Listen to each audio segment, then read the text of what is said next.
Hello मेरे प्यारे बच्चे, कैसे हैं आप सभी। आशा करता हूँ सारे बच्चे फिट होंगे। बच्चों, आज की इस वाले वीडियो में हम लोग एक्सरसाइज 13.1 को डिटेल में समझेंगे, सीखेंगे और सॉल्व करना सीखेंगे। देखो बच्चों, ये जो हमारा 13.1 वाला एक्सरसाइज है ना, इसमें आप लोगों को मीन फाइंड करने के लिए दिया हुआ है, जिसे हम लोग एवरेज के नाम से भी जानते हैं। क्लास 9th में भी आपने मीन फाइंड किया होगा, अगर आपने RS अग्रवाल या RD शर्मा जैसे बुक किए होंगे तो। NCERT में तो डिलीट हो गया है रिसेंट में, कोई बात नहीं। तो मैं आप लोगों को ये बता रहा था कि जो मीन होते हैं ना, इसे फाइंड करने के हमारे पास 3 मेथड होते हैं। पहले तो तुमने जो 9th में पढ़ा है वो भूल जाओ, क्योंकि वो एकदम सिंपल सा मेथड होता है। वो तब यूज़ किया जाता है जब हम लोगों को डेटा जो है ना सिंपल दिए रहे। जैसे कि मान लो दिया हुआ है 2, 5, 7, इन तीनों नंबर का मीन फाइंड कीजिए, वो हमारा अनग्रुप डेटा कहलाता है। लेकिन यहाँ पर जब ग्रुप बना करके डेटा दिया रहता है ना, तो उस कंडीशन में मीन निकालने के हम लोगों को 3 मेथड बताया गया है हमारे बुक में। अच्छा, एक और कन्फ्यूजन भी बच्चों को रहता है कि सर जो स्टेप डेविएशन मेथड है, क्या वो डिलीटेड है या नहीं है। तो मैं तुम लोगों को ये चीज़ एकदम अच्छे से क्लियर कर देता हूँ कि देखो बच्चों, जो स्टेप डेविएशन मेथड है ना, वो एक टाइम डिलीट किया गया था। जब कोविड के बाद जो सिलेबस रिड्यूस हुआ था ना शुरू शुरू में नया नया, तो स्टेप डेविएशन मेथड को डिलीट किए थे। लेकिन दोबारा से उस मेथड को इंक्लूड कर लिया गया था, यानी कि इस साल के सिलेबस में 2024 के बाद 2025 में, और ये जो 2025-26 वाला ये सत्र चल रहा है, इस ईयर भी तुम्हारा स्टेप डेविएशन मेथड है। अगले साल का नहीं पता, 2026-27 में हो सकता है CBSE फिर कुछ उल्टे सीधे कांड करे, तो मैं अगले साल बताऊंगा। फिलहाल 25 और 26 वाला जो बोर्ड एग्जाम होगा, उसमें तुम्हारे पास स्टेप डेविएशन मेथड को यूज़ करके तुम्हें सॉल्व कर सकते हो। लेकिन मैं सजेस्ट करता हूँ ना कि स्टेप डेविएशन मेथड यूज़ ना ही करो तो बेहतर है। क्या होता है देखो, वो तीनों मेथड में फ़र्क क्या है और मैं ऐसा क्यों बोल रहा हूँ वो समझाता हूँ। तो सबसे पहले तुम्हें मैं बताता हूँ कि जो 3 मेथड है वो कैसे वर्क करते हैं। थोड़ा सा बेसिक समझ लो बच्चों, फिर उसके बाद तुम लोगों को क्वेश्चन सॉल्व करने में बहुत आसानी होगा। तो देखो, अगर हमारे पास इस तरीके से डेटा दिया हुआ है ना, तो जो डायरेक्ट मेथड होता है, जो पहला मेथड है, जो सब सारे बच्चों का फेवरेट मेथड है, वो तब हम लोग यूज़ करते हैं जब नंबर थोड़े छोटे हों और उनको प्लस माइनस करना आसान हो, डिवाइड करना आसान हो। यानी कि सिंपल लैंग्वेज में कहूँ तो अगर ज़्यादा बड़े नंबर नहीं है, तब हम लोग डायरेक्ट मेथड का यूज़ करते हैं। तो इस तरीके से हमारा डायरेक्ट मेथड में ये होता है कि इन सभी को हम लोग यहाँ पर मल्टीप्लाई करके आपस में, यानी कि इसका और इसका मल्टीप्लाई करके आपस में ऐड कर लेते हैं, तो सम निकल करके आ जाता है। और फिर उसको टोटल नंबर जो भी हमारे पास दिया हुआ है फ्रीक्वेंसी का, उससे हम डिवाइड कर देते हैं। अभी तुम लोग ज़्यादा डिटेल में इसको मत समझो, कंफ्यूज हो जाओगे अगर पहले नहीं पढ़े हो तो। बस इतना समझ लो कि सिंपली हम लोगों को बस डिवाइड करना रहता है। हमारे पास 4 कॉलम बनते हैं इस तरीके से, और हमारा डायरेक्ट मेथड में एक तरह से कह लो डायरेक्ट आंसर आ जाता है, स्पीड में आंसर आता है। ठीक है। लेकिन जब हमारे पास नंबर्स थोड़े से बड़े हो जाते हैं, थोड़े कॉम्प्लिकेटेड हो जाते हैं, जैसे कि ये हमारे पास जो नंबर्स यहाँ पर दिए हुए हैं, वैसे तो है पिछले वाले क्वेश्चन से ही कनेक्टेड, लेकिन यहाँ पर आप लोगों को थोड़ा सा बड़ा नंबर जब दिया रहता है, तो हम लोग यूज़ करते हैं assume mean method. Assume mean method में ना, हम किसी एक नंबर को मीन मान लेते हैं कि चलो मान लो ये हमारा एवरेज होगा, और उसके बाद हम ये वाला फॉर्मूला लगाते हैं, a प्लस में F I multiply D I, और फिर हम सम यानी कि और डिवाइड बाई में सम ऑफ एफ आई हो जाता है। तो इसका सिंपल सा मतलब ये है कि जो तुम यहाँ पर इनको डिवाइड करते हो ना बेटा, इसमें उसी चीज़ को थोड़ा सा तोड़ करके 2 पार्ट में बांट दिया जाता है। ये a और ये वाला जो पार्ट है, अगर हम इनका इनका मल्टीप्लाई करके ऐड करें ना, तो लास्ट में यही बनेगा। ऐसा नहीं है कि ये कोई खतरनाक सा नया मेथड है, ये डायरेक्ट वाले मेथड से ही ये मेथड निकला है, बस चीज़ों को थोड़ा छोटा कर देता है। जैसे कि इस तरीके से तुम देखो, यहाँ पर ये नंबर हमारे पास जो एज्यूम मीन हमने माना है ना, वो ये वाले नंबर को माना है, और ये देखो थोड़ा छोटा नंबर दिख रहा है। अगर हम इसे एज्यूम मीन नहीं मानेंगे ना, तो डायरेक्ट मेथड से भी बन जाएगा, लेकिन उसमें जो नंबर आएगा ना यहाँ ऊपर में न्यूमरेटर में, वो बड़ा सा नंबर आ जाएगा। तो जब थोड़े बड़े नंबर हो जाते हैं, तो हम वहाँ पर एज्यूम मीन मेथड का यूज़ करते हैं अपने काम को आसान करने के लिए, इसे एज्यूम मीन मेथड कहा जाता है। अब जो तीसरा मेथड है वो है स्टेप डेविएशन मेथड। ये भी बड़े नंबर के लिए ही यूज़ किया जाता है, लेकिन मान लो बहुत बड़े नंबर दिए हुए हैं तब इसका यूज़ करते हैं, लेकिन जनरली हम इस मेथड का यूज़ नहीं करेंगे। क्यों नहीं करेंगे? क्योंकि ये मेथड भी ना, देखो, जो क्वेश्चन हमारा एज्यूम मीन मेथड से बनता है ना, उसी टाइप के क्वेश्चन को हम स्टेप डेविएशन मेथड से भी बनाते हैं। हाँ, अगर एग्जाम में आ गया, अलग से लिख करके दे दिया है कि तुम्हें इस क्वेश्चन का जो मीन है वो स्टेप डेविएशन मेथड से फाइंड करना है, तभी तुम फाइंड करना, नहीं तो इसमें उतना खास जरूरत नहीं रहता। इसमें क्या होता है कि वही नंबर को हम और ज़्यादा छोटा कर देते हैं।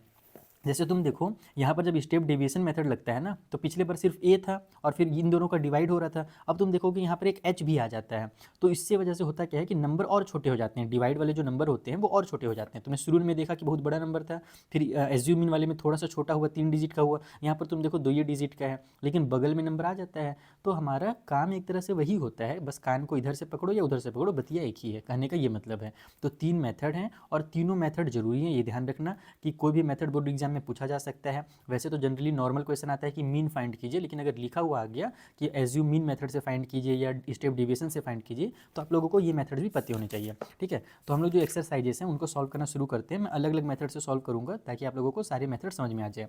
पहला क्वेश्चन हमसे ये कहा गया है कि एक सर्वे कंडक्ट किया गया है ग्रुप ऑफ स्टूडेंट के द्वारा, है ना, part of their environment awareness programme. इस सर्वे के अंदर उन्होंने कलेक्ट किया है following data regarding the number of plant in 20 houses in a locality, यानी कि एक शहर में या एक जगह पर 20 घर हैं और उनके घर में कितने प्लांट्स हैं उसका उन्होंने डेटा यहाँ पर निकाला है। तो उन्होंने पता किया कि नंबर ऑफ प्लांट 0 से 2 प्लांट जो है वो एक घर में है, फिर 2 से 4 प्लांट्स 2 घर में है, 4 से 6 प्लांट हमारे पास 1 घर में है, 6 से 8 प्लांट्स 5 घर में है। इस तरीके से हम लोगों को डेटा दिया हुआ है। हमसे बोल रहा है विच में, पहले तो यहाँ पर आप लोगों को बताना है find the mean number of plant पर हाउस। यहाँ पर आप लोग मीन नंबर निकालिए प्लांट का कि एक घर में एवरेज कितना प्लांट है उस पूरे लोकेलिटी में। और उसके बाद बोल रहा है which method did you use for finding the mean and why, आप कौन सा मेथड यूज़ करेंगे। तो आप डेटा को देख करके समझ जाओ कि छोटा छोटा नंबर दिया हुआ है, तो जब छोटे नंबर्स होते हैं तो हम वहाँ पर क्या करते हैं, सिंपल सा हमारा डायरेक्ट मेथड यूज़ करते हैं। तो हम यहाँ पर डायरेक्ट मेथड यूज़ करेंगे क्योंकि जो नंबर्स है वो हमारे छोटे नंबर्स हैं। चलो इसे डायरेक्ट मेथड से जल्दी से हम लोग मीन फाइंड कर लें इसका।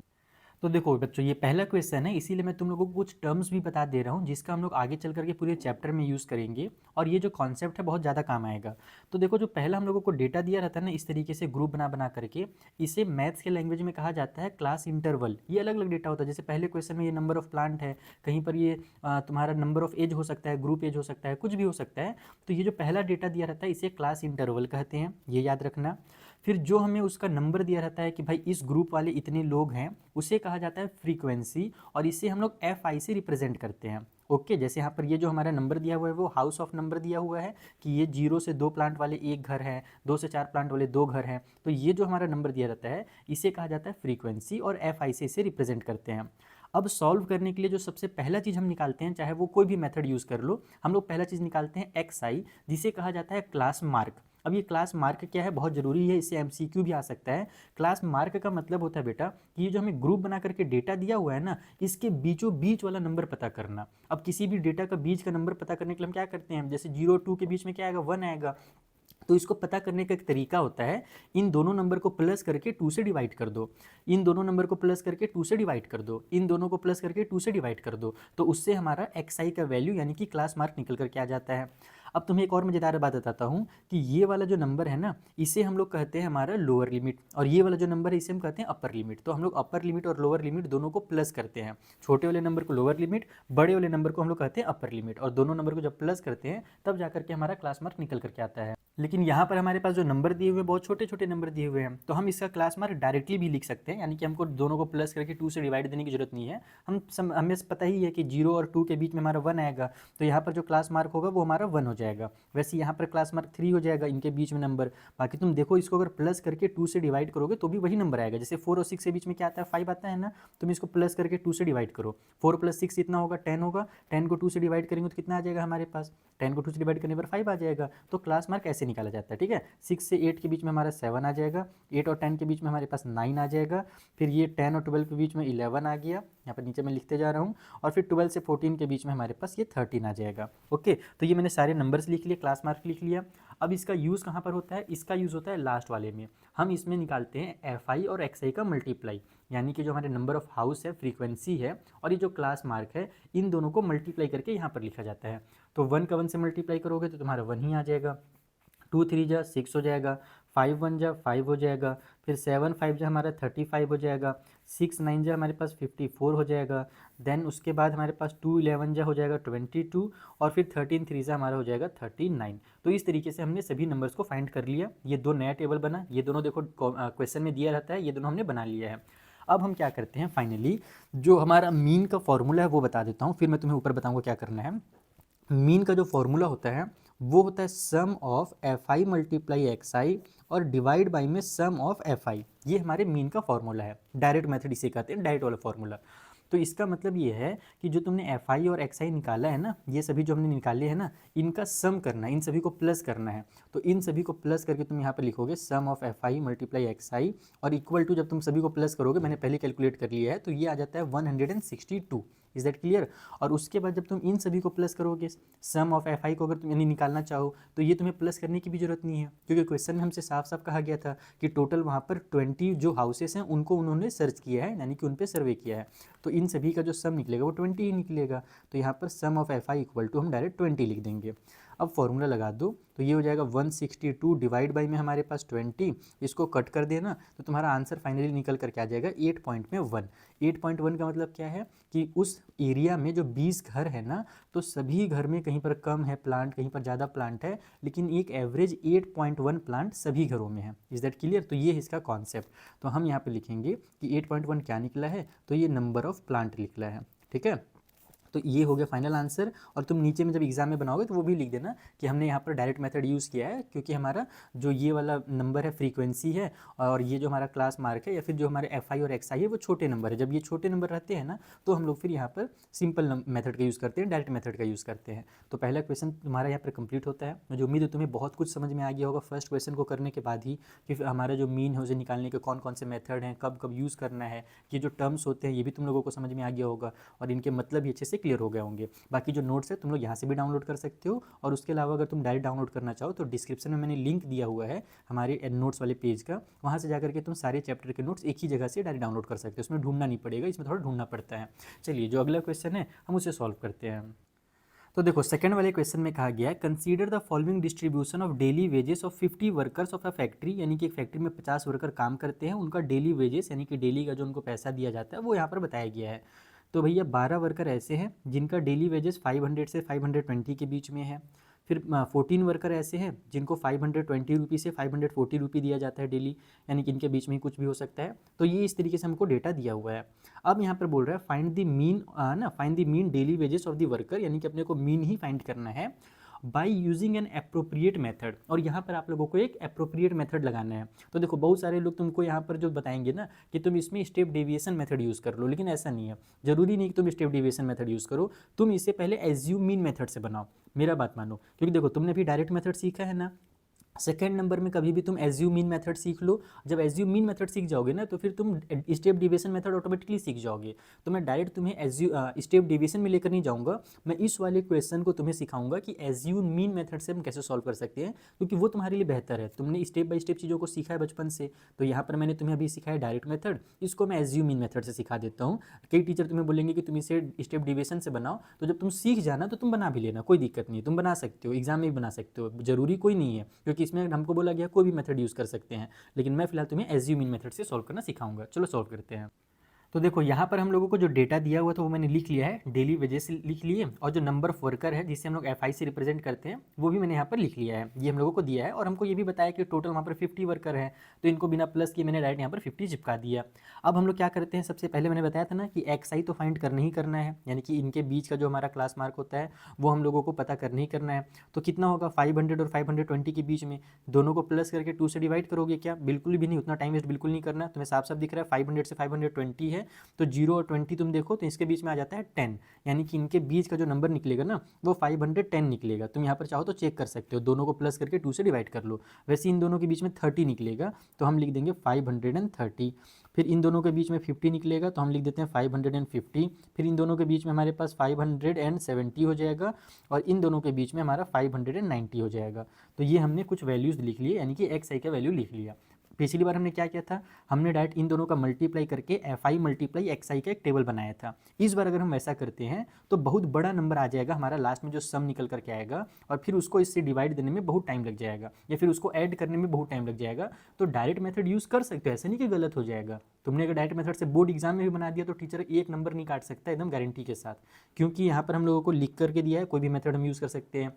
बट डायरेक्ट मेथड में जब नंबर बड़े हो जाते हैं थोड़ा सा दिक्कत होता है कैलकुलेशन में, इसीलिए हम इसे एज्यूम मीन मेथड से बना रहे हैं। अब एज्यूम मीन मेथड ये कहता है कि तुम क्या करो, ये जो हमारे नंबर एक्स आई वाले होते हैं ना, तुम इसमें से कोई भी एक नंबर को यहाँ पर मीन मान लो, एज्यूम कर लो कि वो हमारा मीन है। तो जनरली हम लोग जो जब सबसे बीच में नंबर रहता है उसको ही यूज़ करते हैं, तुम किसी को भी यूज़ कर सकते हो, ऐसा नहीं कि बीचों बीच का यूज़ करो, तुम इसको भी कर लो इसको भी कर लो तो भी सेम ही आंसर आएगा लास्ट में, लेकिन जनरली हम लोग बीच वाले नंबर को यूज़ करते हैं। तो मैं इस वाले नंबर को यहाँ पर मान लेता हूँ कि ये हमारा एज्यूम मीन है। ये 550 को हमने एज्यूम कर लिया कि ये हमारा मीन है, इसी को कहते हैं एज्यूम मीन मेथड। और जो हमारा मीन निकलता है बच्चों ना, वो जनरली बीच वाले नंबर के ही आसपास निकलता है। कभी भी तुम देखना जो मीन हमारा निकल करके आएगा वो एक्स आई के बीच वाले नंबर के ही आसपास अराउंड में निकलेगा, इससे थोड़ा प्लस हो जाएगा या थोड़ा माइनस होकर के इसी आसपास निकलता है। ठीक है, तो इसको हमने एज्यूम मीन मान लिया। अब इसमें क्या होता है, एज्यूम मीन वाले मेथड में एक नया टेबल बनता है जिसे हम लोग रिप्रेजेंट करते हैं ए से, ठीक है, या फिर हम लोग उसको रिप्रेजेंट करते हैं डी से। तो यहाँ पर मैं इसको डी से रिप्रेजेंट कर रहा हूँ।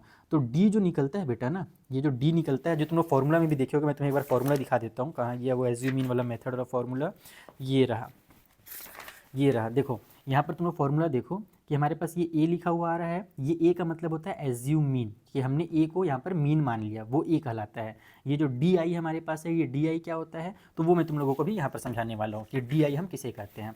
ठीक है, तो यहाँ पर मैं डी आई लिख देता हूँ। अच्छा, वहाँ पर स्मॉल ए लिखा हुआ था, मैंने कैपिटल ए लिख दिया, तो इसमें कन्फ्यूज मत हो ना, तुम दोनों लिख सकते हो, तुम्हारी मर्जी, तुम कैपिटल ए लिखो स्मॉल ए लिखो, दोनों सही है, बस आंसर आने से मतलब है।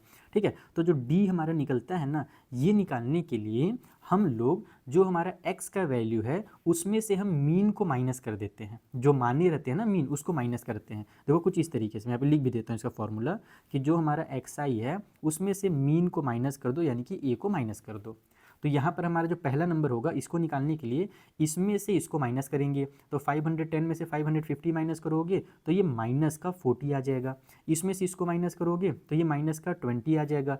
अब इसी में से इसी को माइनस करना पड़ेगा हमारा, क्योंकि एक्स आई भी यही है और ए भी यही है इस लाइन में, तो इसमें से इसको माइनस करोगे तो 0 आ जाएगा, बहुत बढ़िया।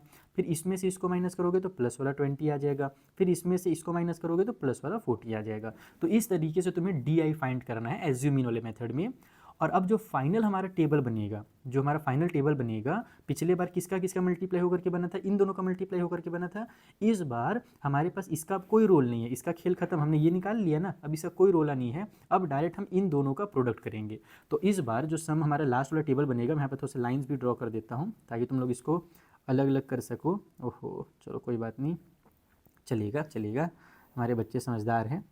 तो ये यहाँ पर मैं एक नया लाइन ड्रॉ कर रहा हूँ, और इस बार जो हमारा टेबल बनेगा वो बनेगा एफ आई का मल्टीप्लाई डी आई से, यही बस चेंज होगा। जो पिछले बार एफ आई मल्टीप्लाई एक्स आई किया था डायरेक्ट मेथड में, इस बार हम लोग डी आई से मल्टीप्लाई करेंगे, क्योंकि इनका मल्टीप्लाई करने पर बड़ा नंबर आ रहा था, अब इनका तुम देखो मल्टीप्लाई करके जल्दी से आ जाएगा।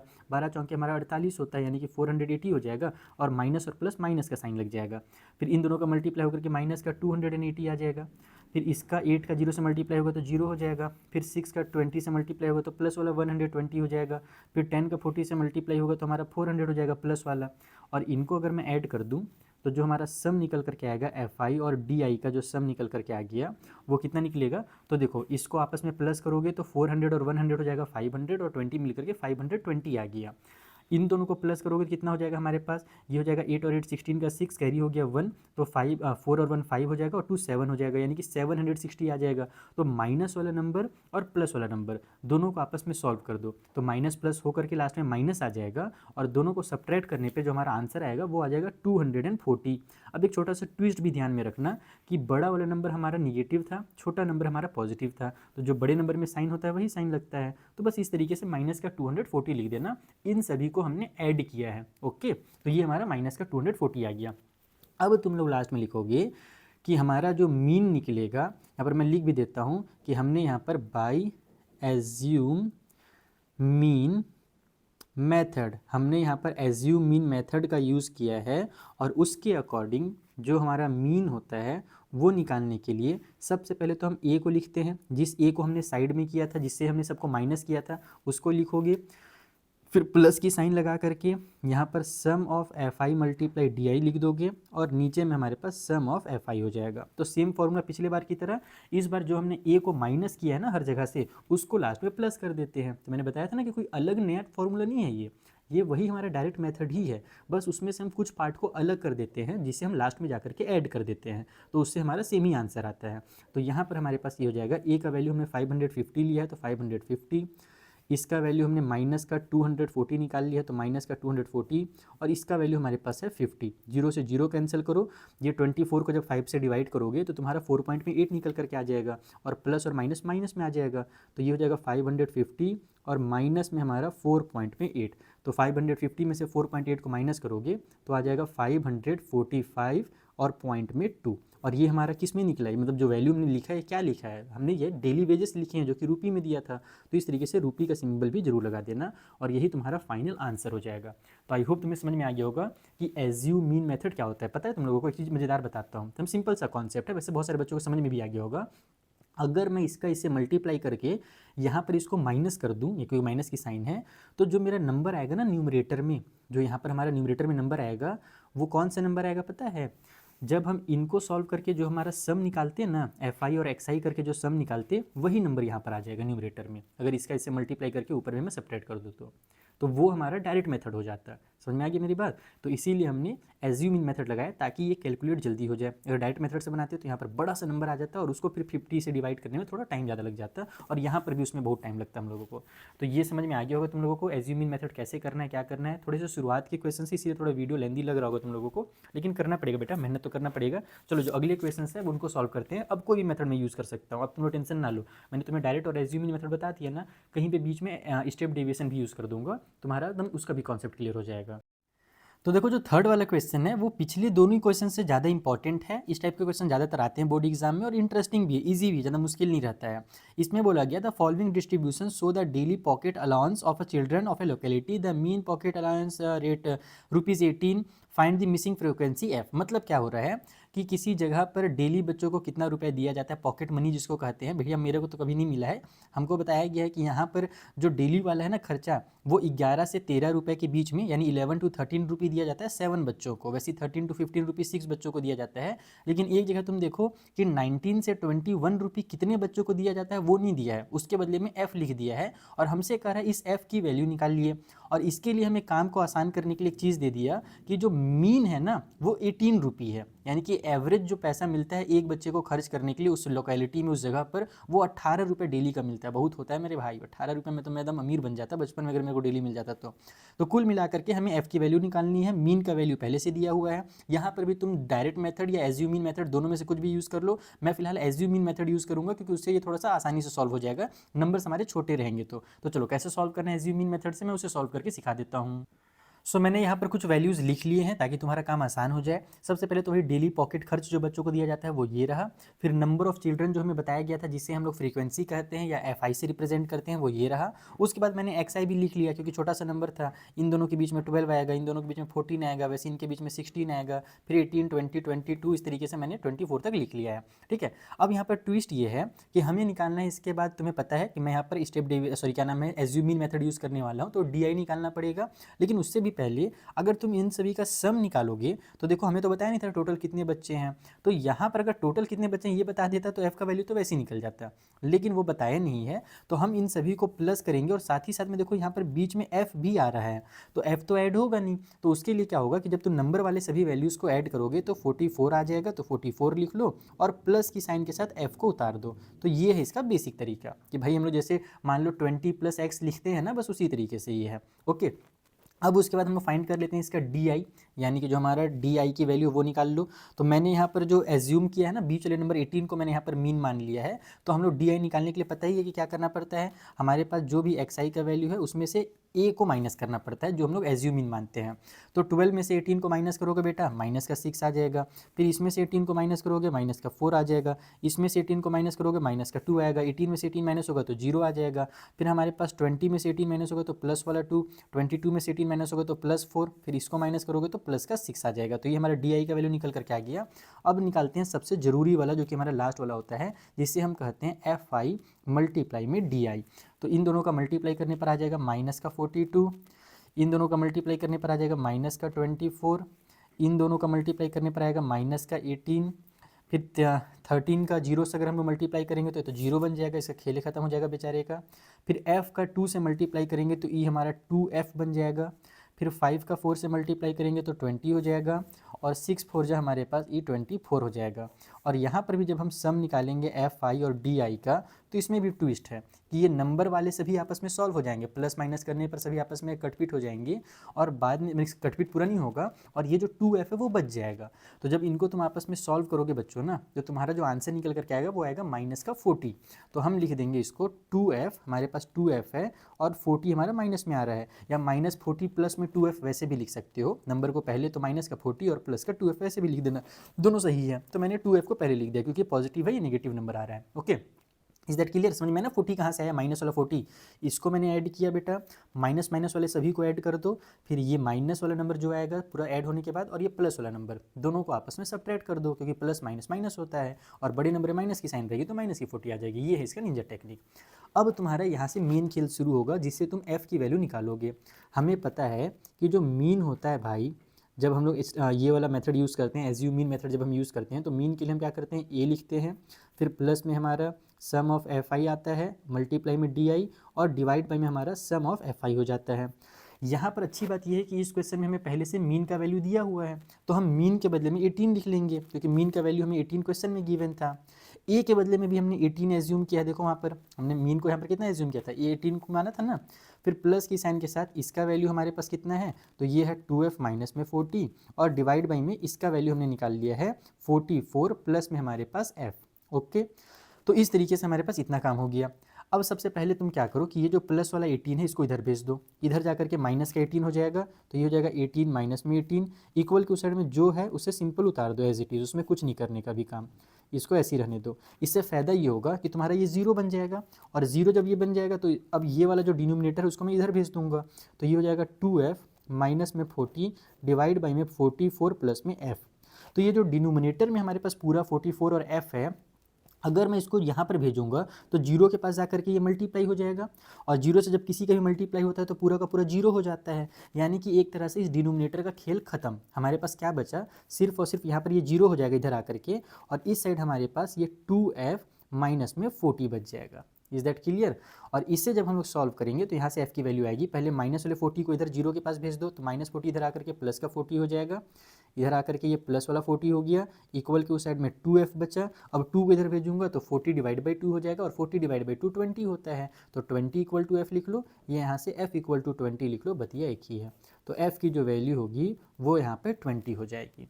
तो इस तरीके से हमें इस वाले क्वेश्चन को सॉल्व करना था, f का वैल्यू निकालने का, ये है इसका निंजा टेक्निक। आई होप तुम लोगों को ये भी अच्छे से समझ में आ गया होगा। थर्ड क्वेश्चन भी इसी के साथ होता है कंप्लीट। हम आगे बढ़ते हैं और जो फोर्थ वाला क्वेश्चन उसे सॉल्व करते हैं। बाकी इसके नोट्स तुम लोगों को जैसे कि मैंने बताया हमारे वेबसाइट में भी मिल जाएगा और जो मेरा टेलीग्राम है वहाँ पर मिल जाएगा। और नेक्स्ट क्वेश्चन को करने से पहले बच्चों एक जरूरी अनाउंसमेंट जल्दी से तुम लोगों को बता देता हूँ। मैंने तुम लोगों के लिए बहुत तगड़ा क्वेश्चन बैंक बनाया है। इस क्वेश्चन बैंक में तुम्हें PYQs भर भर के मैंने दिए हैं, एकदम तगड़े वाले, मतलब इजी पीजी वाले क्वेश्चन नहीं मिलेंगे, अच्छे लेवल के क्वेश्चन मिलेंगे, क्योंकि NCERT में इजी क्वेश्चन तुम सीख ही जाओगे, तगड़े क्वेश्चन तुम यहाँ से सीख लेना। एग्जाम्पलर के question, competency based question, worksheet, mind map और बहुत सारे यहाँ पर सैम्पल पेपर भी मैंने रखे हैं। तो बहुत बेस्ट ये बुक है बेटा।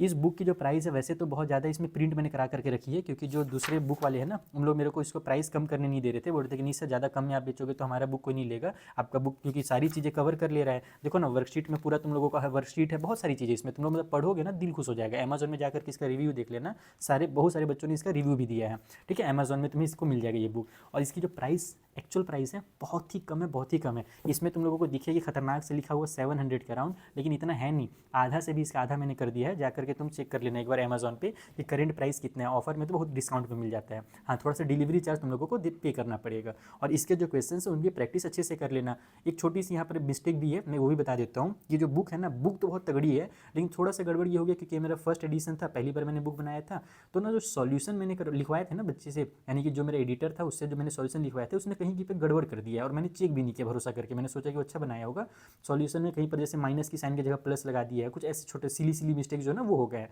तो सॉल्यूशन में अगर कुछ गड़बड़ लगे तो सॉल्यूशन को छोड़ देना, मेन तुम क्वेश्चंस की प्रैक्टिस करना। और सारे सॉल्यूशन में वैसा नहीं है, मतलब कुछ कुछ जगह पर है, तो वो मैं पहले ही बता देता हूँ, क्योंकि मुझे झूठ बोलना पसंद नहीं है कि सारी चीज़ें परफेक्ट है। बेटा कोई भी परफेक्ट नहीं होता है, वैसे भी ये पहला एडिशन था, नेक्स्ट एडिशन में इसको मैं और सुधार करके तुम लोगों को प्रोवाइड कराऊंगा। तो चलो जो अगला क्वेश्चन है अब हम लोग उसे सॉल्व करते हैं। सो फोर्थ वाले क्वेश्चन में कहा गया है कि 30 वुमेन वेयर एग्जामाइंड, यानी 30 वुमेन को चेक किया गया है एक हॉस्पिटल में, और जो उनका हार्ट बीट है ना वो रिकॉर्ड किया गया है, और इस तरीके से यहाँ पे डेटा में लिखा गया है। हमसे बोला जा रहा है कि find the mean heart beat. आपको बताना है मीन हार्ट बीट जो है पर मिनट का वो कितना है, और हमें कोई भी मेथड हम यूज़ कर सकते हैं अपनी मर्जी से, सूटेबल मेथड। तो यहाँ पर भी ज़्यादा बड़ा नंबर तो दिख नहीं रहा है, तो मैं कोशिश करूँगा कि इसी से भी हम लोग एज्यूमीन मेथड से ही बना लें। तो यहाँ पर हमसे कहा गया है number of heart beat per minute ये रहा, और नंबर ऑफ वुमेन ये रहा। चलो इसको जल्दी से मैं कॉपी कर लेता हूँ अपने कॉपी में, और उसके बाद फिर हम लोग पूरा जो आगे का प्रोसेस है वो निपटाते हैं। तो ये मैंने सारे डेटा को यहाँ पर लिख लिया है, जो हमें हार्ट बीट दिया है और जो नंबर ऑफ फ्रीक्वेंसी दी हुई है, यानी कि नंबर ऑफ वुमेन जो दिया हुआ था जिसे हम एफ आई से रिप्रेजेंट करते हैं, वही मैंने यहाँ पर लिख लिया है। अब इसके बाद आप लोगों को निकालना है सबसे पहले एक्स आई। एक्स आई के लिए आपको इन दोनों को प्लस करके 2 से डिवाइड देना पड़ेगा। तो देखो 65 और 68 को प्लस करके जब 2 से डिवाइड करोगे तो तुम्हारे पास पहले तो आएगा 133, 133 डिवाइड बाई 2 हो जाएगा 66.5। पहला वाला निकाल लिया ना। अब इसके आगे वाले में इतना टाइम वेस्ट मत करना, पहले वाले को तुम प्लस करके 2 से डिवाइड करके निकाल लो, क्योंकि इस बार बीच वाला नंबर एग्जैक्ट तो मिलेगा नहीं डायरेक्ट यहाँ पर देख करके, जैसे पिछले 3 क्वेश्चन में मिल गया था। तो पहले वाले में मेहनत कर लो, लेकिन उसके बाद वाले में मेहनत करने की जरूरत नहीं है, क्योंकि देखो हमारे पास ये 3 का गेप है ना, यहाँ पर जो इनके बीच का डिफरेंस है वो 3 का है। तो तुम अब सिंपली ना इसी में 3 प्लस करो, तुम्हें इन दोनों का जो क्लास मार्क होगा वो मिल जाएगा। जैसे तुम इन दोनों को प्लस करके अगर 2 से डिवाइड दोगे बेटा ना, तो वो तुम्हारा निकल करके आएगा 69.5। और अगर तुम इसी में डायरेक्ट 3 प्लस कर दो तो भी तुम्हारा 69.5 आ जाएगा। तो ये छोटे छोटे ट्रिक हैं जो तुम लोग जब क्वेश्चन को, बहुत सारे क्वेश्चन को प्रैक्टिस करते हो तो ये ट्रिक्स तुम्हें खुद ही समझ में आने लगते हैं। उसी तरीके से यहाँ पर भी इनको प्लस करके 2 से डिवाइड देने की जरूरत नहीं है, सिर्फ इसमें तुम 3 प्लस कर दो। तो इसमें 3 प्लस करोगे तो तुम्हारा 72.5 हो जाएगा, फिर इसमें 3 प्लस करोगे तो 75.5 हो जाएगा, फिर ये हमारा 78.5 हो गया, फिर 78 में 3 यानी कि 81.5, और 81.5 में इसके बाद जब हम लोग 3 प्लस करेंगे तो हमारा 84.5 आ जाएगा। ठीक है, मैंने यहाँ पर सम ऑफ ये भी लिख लिया था एफ आई का, जो हमसे क्वेश्चन में शुरू में ही कहा गया था कि 30 वुमेन को एग्जामाइन किया गया है, इसका मतलब इन सभी का जो सम आएगा वो 30 ही आएगा, तुम लोग चेक भी कर सकते हो। तो ये हमने एक्स आई निकाल लिया। नंबर हमारे खतरनाक से दिख रहे हैं, डायरेक्ट मेथड हम यूज़ करने वाले नहीं है, हम करेंगे यहाँ पर एज्यूम मीन मेथड यूज़, और उसके लिए हम किसी भी बीच वाले नंबर को यहाँ पर एज्यूम कर लेंगे कि ये हमारा मीन है। तो हम ए को यहाँ पर, यानी कि ये जो हमारा नंबर 75.5 है, इसे हम लोग मीन मान लेते हैं। ठीक है, अब उसके बाद हम डी आई फाइंड करना शुरू करते हैं। तो डी आई के लिए हम एक्स आई में से इसको माइनस करते हैं। तो देखो 0.5 से 0.5 गया, खेल खत्म। मेन है 66 में से 75 माइनस करना, तो 75 में से 66 माइनस करते हो तो 9 आता है, तो उल्टा हो जाएगा माइनस वाला 9, तो यहाँ पर माइनस का 9 लिख दो। वैसे इसमें से इसको माइनस करो तो माइनस का 6 आ जाएगा, इन दोनों को माइनस करो तो माइनस का 3 आ जाएगा, इसमें से इसी को माइनस कर दो तो 0 आ जाएगा, फिर इसमें से इसको माइनस करो तो प्लस वाला 3, इसमें से इसको माइनस करो तो प्लस वाला 6, इसमें से इसको माइनस करो तो प्लस वाला 9 आ जाएगा। तो इस तरीके से सारे डी आई का वैल्यू भी निकल करके आ गया। अब हम फाइनली निकालेंगे जो सबसे जरूरी पार्ट है, एफ आई मल्टीप्लाई डी आई। तो इनका प्रोडक्ट हो जाएगा माइनस का 18, देन उसके बाद इनका प्रोडक्ट हो जाएगा माइनस का 24, फिर इनका प्रोडक्ट हो जाएगा माइनस का 9। 0 और 8 का प्रोडक्ट 0 ही होता है, उसका तो खेल ही खत्म बेचारे का। 7 3 हो जाएगा 21, 6 4 हो जाएगा 24, ये हो जाएगा हमारे पास 18। अब इन सभी का जब हम सम निकालेंगे तो जो सम निकल करके आएगा इस बार तुम्हारा एफ आई मल्टीप्लाई डी आई का, इस बार तुम्हारे पास ये जो सम निकलेगा ना ये पॉजिटिव में निकलेगा। अभी तक तुमने जितने भी क्वेश्चन सॉल्व किए सब में निगेटिव निगेटिव में जा रहा था, लेकिन यहाँ पर पॉजिटिव में होगा, क्योंकि बड़ा नंबर हमारे पास जो ये 3 नंबर से ये प्लस में है, और यहाँ पर हमारे पास लगभग सिमिलर नंबर है, लेकिन ये हमारा छोटा हो जा रहा है। तो कुल मिलाकर के इसको जब तुम लोग सॉल्व करोगे तो तुम्हारा आंसर निकल करके आएगा प्लस वाला 12। ठीक है, तुम चाहो तो इसको ऐसे निंजा टेक्निक से भी बना सकते हो। देखो प्लस 18 माइनस 18 को कट कर दिया, प्लस 24 माइनस 24 को प्लस कर दिया, नहीं कट कर दिया, 21 में से 9 को माइनस करो, तुम्हारा डायरेक्ट 12 आ जाएगा। तो ये सब ट्रिक अपने से बनाओगे ना, ये सब कोई टीचर नहीं सिखाता है, ये अपने से बनाते हैं जब हम लोग बहुत ज़्यादा प्रैक्टिस करते हैं तब। बस मैं तुम लोगों को थोड़ा सा बता दे रहा हूँ कैसे ऐसे ट्रिक्स बना सकते हो। तो जैसा कि हमने बताया कि हमने यहाँ पर मीन किसे एज्यूम किया था, 75 को मीन एज्यूम किया था। तो अब हम लोग लिखेंगे कि हमारा जो मीन होगा वो हो जाएगा ए प्लस में sum of F I multiply D I और डिवाइड बाई में सम ऑफ एफ आई। तो ए का वैल्यू हमारे पास कितना है भाई, 75.5 है, इसका वैल्यू हमने 12 फाइंड किया, और ये वाले का वैल्यू हमें 30 दिया हुआ था। तो 12 को 30 से डिवाइड करो तो 3 को 4 से हम लोग कट कर सकते हैं, यानी कि 3 4 जा हमारा 12 हो जाता है, तो 4 डिवाइड बाई 10 आ जाएगा, और 4 डिवाइड बाई 10 का मतलब 0 पॉइंट में 4 हो जाएगा। तो ये बन जाएगा तुम्हारा 75.5 और प्लस में हमारा 0 पॉइंट में 4 आ गया, दोनों को ऐड कर दो तो ई हो जाएगा 75 पॉइंट में, सॉरी 79 कहाँ लिख रहा हूँ मैं, 75 पॉइंट में 9 हो जाएगा हमारे पास, क्योंकि डेसिमल के बाद 5 और 4 9 हो जाता है।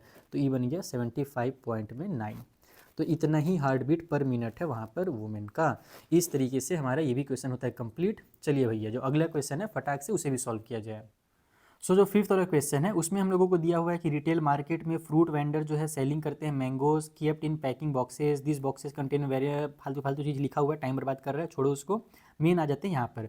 ये हमें नंबर ऑफ वो दिया हुआ है, मैंगोज दिया हुआ है और ये नंबर ऑफ बॉक्सेस दिया हुआ है, यानी कि 15 ऐसे बॉक्सेस हैं जिसमें 50 से 52 मैंगो रखे हुए हैं, 110 ऐसे बॉक्सेस हैं जिसमें इतने मैंगोज रखे हुए हैं। तो इस तरीके से दिया है। हमसे फिर से वही बोला गया है कि मीन फाइंड कीजिए और उसके बाद हमसे बोल रहा है which method of finding the mean did you choose. तो अब क्या किया जाए, बहुत सारे क्वेश्चन को हम लोग स्टेप डेविएशन सॉरी क्या नाम है एज्यूमिंग मेथड से बना लिए है ना। तो अब एक काम करते हैं, कुछ क्वेश्चन को स्टेप डेविएशन से भी बना लेते हैं, क्योंकि मैंने जैसा कि तुम्हें बताया स्टेप डेविएशन भी इंपॉर्टेंट है। अगर एग्जाम में लिखा हुआ इस तरीके से ना आए कि भैया अपने मेथड तुम कुछ भी यूज़ कर सकते हो, वहाँ पर लिखा हुआ आ गया कि स्टेप डेविएशन यूज़ कीजिए, तब कैसे करोगे, प्रैक्टिस तो होना चाहिए। तो चलो कुछ क्वेश्चन को स्टेप डेविएशन से करेंगे, जैसे कि इस वाले को निपटाते हैं स्टेप डेविएशन से, ताकि उसका भी कॉन्सेप्ट क्लियर हो जाए तुम्हारे माइंड में। ठीक है, बाकी ज़्यादा क्वेश्चन पढ़ने की जरूरत नहीं है, क्योंकि ये हमारे पास पता ही है कि ये जो ऊपर वाला होता है इसको क्लास मार्क कहते हैं और ये फ्रीक्वेंसी है। तो बस क्लास मार्क फ्रीक्वेंसी दिया हुआ है, स्टेप डेविएशन मेथड लगाएंगे और इसका मीन फाइंड करेंगे। चलिए सॉल्व करते हैं। अच्छा बच्चों, एक जरूरी चीज़ जो मैं इसमें ध्यान नहीं दे रहा था, अभी लिखने जब मैं गया ना तब मैंने ध्यान दिया कि अरे यार ये तो जो हमारा डेटा दिया हुआ है ये कंटिन्यूअस फॉर्म में नहीं दिया हुआ है। देखो एक होता है हमारा नॉन कंटिन्यूअस फॉर्म, एक होता है कंटिन्यूअस फॉर्म। इसका मतलब क्या है, इसका मतलब ये जैसे तुम पिछले वाले को देखोगे तो ये 65 से 68 तक गया। फिर जो दूसरा वाला हमारा यहाँ पर क्लास मार्क शुरू हुआ ये हमारा 68 से शुरू हुआ, जहाँ पर ये खत्म होता है वहीं से ये शुरू होता है। इसको कंटिन्यूअस फॉर्म कहा जाता है, इंक्लूसिव और एक्सक्लूसिव नहीं कहते हैं। तो यहाँ पर लेकिन उसके साथ दिक्कत है, इसमें हमारा देखो क्या किया है ना 52 में ख़त्म किया है, लेकिन ये 52 से शुरू नहीं हो रहा है, 53 से शुरू हो रहा है। तो इसे अब हम लोग डायरेक्ट सॉल्व नहीं कर सकते, अगर ऐसे करोगे तो गड़बड़ हो जाएगा। तो फिर इसको सॉल्व करने का क्या तरीका है कि इसे हम कंटिन्यूअस फॉर्म में बनाते हैं, और कंटिन्यूअस फॉर्म में बनाने का जो सबसे आसान तरीका वो ये है कि हम पिछले वाले नंबर से 0.5 माइनस कर देते हैं और अगले वाले नंबर में 0.5 प्लस कर देते हैं, और वैसा सभी के साथ करते हैं। तो हमारे पास एक नया क्लास मार्क या क्लास मार्क में बार बार बोल रहा हूँ, क्लास इंटरवल जो है वो नया वाला हमारा क्लास इंटरवल निकल करके आ जाएगा। और जब नया वाला क्लास इंटरवल निकल करके आ जाएगा तो उसमें सेम टू सेम यही फ्रीक्वेंसी रखना है, इसको चेंज नहीं करना है, बस ये कंटिन्यूअस फॉर्म में बनाना है। ये सबसे जरूरी चीज़ है, ये ध्यान रखना है। इसको डायरेक्ट लिख दोगे तो गड़बड़ हो जाएगा। तो कैसे इसको लिखा जाता है चलो मैं तुम्हें कॉपी में समझा देता हूँ। तो देखो यहाँ पर जो क्लास इंटरवल बनेगा वो इस तरीके से बनेगा। हमारे पास 50 से 52 दिया था ना, तो 50 में 0.5 माइनस करोगे तो 49.5 आ जाएगा। 52 में 0.5 प्लस करोगे तो 52.5 हो जाएगा। वैसे इधर भी करते जाओ, इधर माइनस करना है इधर प्लस करना है 0.5। तो ये हमारा क्लास इंटरवल जो है वो कंटिन्यूअस फॉर्म में आ जाएगा।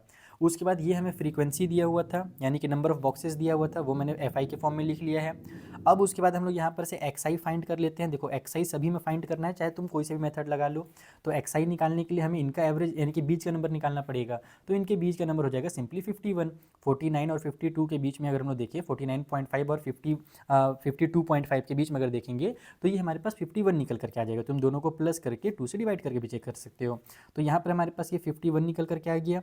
तुम देख सकते हो कि इनके बीच का 3 का डिफरेंस है। तो अब तुम लोग यहाँ पर इनको प्लस करके 2 से डिवाइड मत करना, डायरेक्टली अब तुम 3 प्लस करते जाओ, यानी कि 51 में 3 प्लस करोगे तो 54 आ जाएगा, ये तुम्हारा 57 आ जाएगा, फिर ये 60 और लास्ट वाला हमारा 63 आ जाएगा। तो इस तरीके से हमने XI निकाल लिया।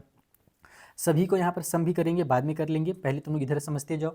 XI निकालने के बाद जैसा कि हम जानते हैं कि हम लोग अगला स्टेप जो यूज़ करते हैं, तो देखो जब हम लोग डायरेक्ट मेथड यूज़ करते हैं तो सिर्फ XI निकालते हैं, जब हम एज्यूम मीन मेथड यूज़ करते हैं तो XI के बाद DI निकालते हैं।